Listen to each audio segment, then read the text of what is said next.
Happy Wednesday. It's great to see you. Today is the day we're going to be making our yummy treats. So let's head over to the kitchen to get started. And here we are again. We're going to get started. The ingredients have been given to you, and now we have our procedure or our recipe. And so what you can be doing is getting started with me.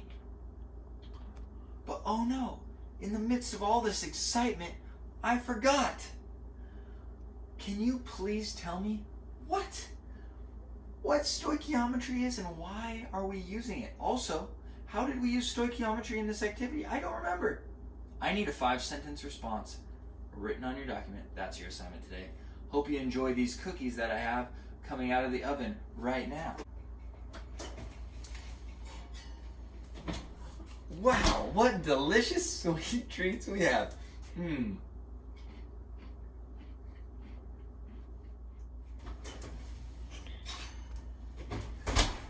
Wow, I'm stoked on stoichiometry.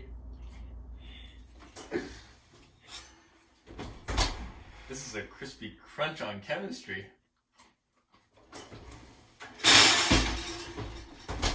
Wow, those cookies are so good.